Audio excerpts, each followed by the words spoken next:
For 3 million years, the Earth had been shaping something new.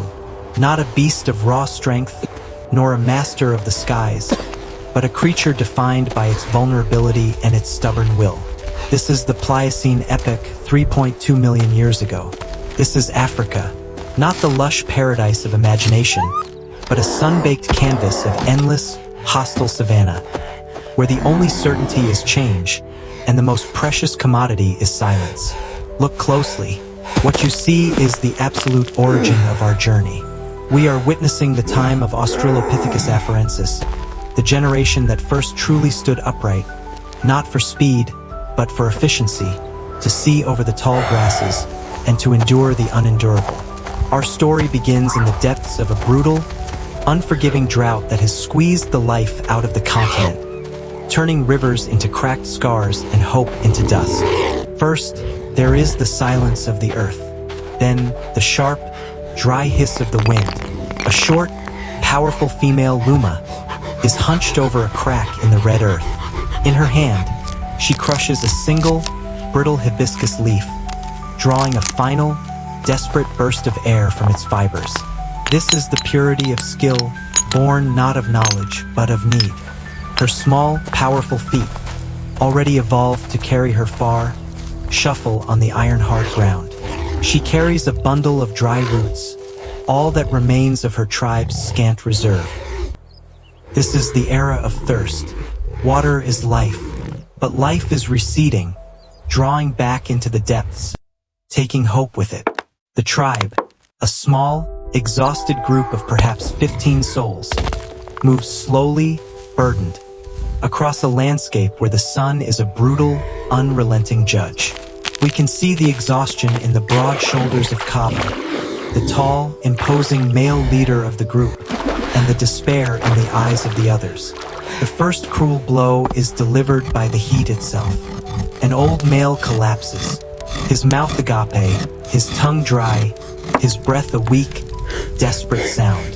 The dry grit of the savanna is the last thing to touch his lips. Kava approaches the fallen elder, placing his hand on the brow in a primal gesture of comfort.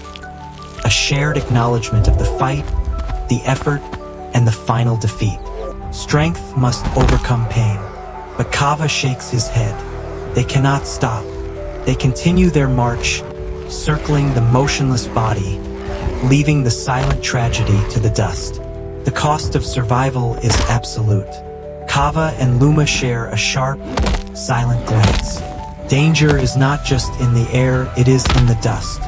Luma's eyes, fierce and focused, spot a warning sign. The deep, fresh print of a large feline paw impressed in the sand. A great leopard, or perhaps a Dinofelis, is tracking them. Their desperate journey leads them to a brief sanctuary. A low, weathered cliff face, offering the thinnest sliver of shade. Labored, heavy panting fills the air. Survival prep is immediate.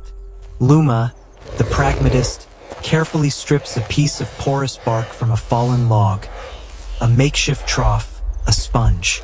She prepares to apply her ancestral knowledge, heating a stone by wood friction, readying to crush water from tough, bitter roots.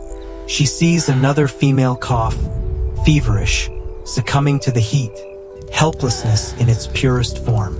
Luma quickly finds a grayish-green leaf, crushing it into a paste and applying it to the feverish hominin's brow.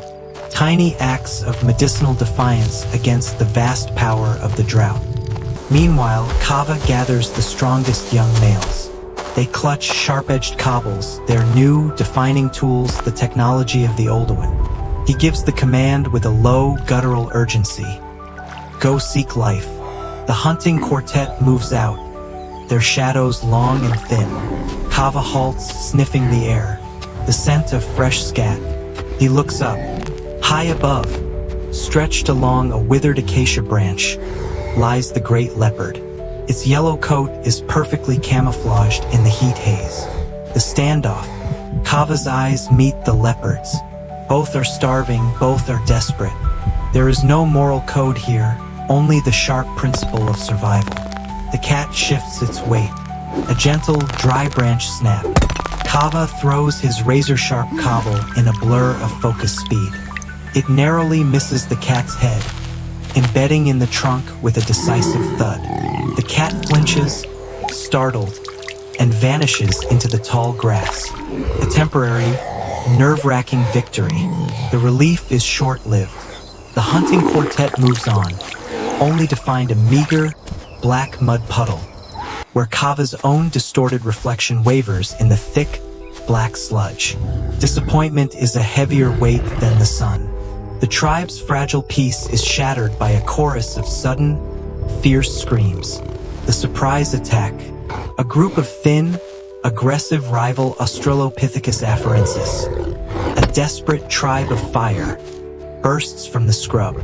They want the shelter, the precious shade, the high ground. Primal combat erupts. Luma snarls, securing her precious root bundle in a safe crevice before snatching a heavy, broken branch. She is the protector. The battle is a brutal, chaotic flash of movement. With striking bone, furious gestures of rage. Drops of red liquid fall onto the dry sand, instantly absorbed by the thirsty earth. Kava and the hunting quartet hear the cries. They abandon the search for water and race back. Kava roars, the unmistakable alpha male's challenge.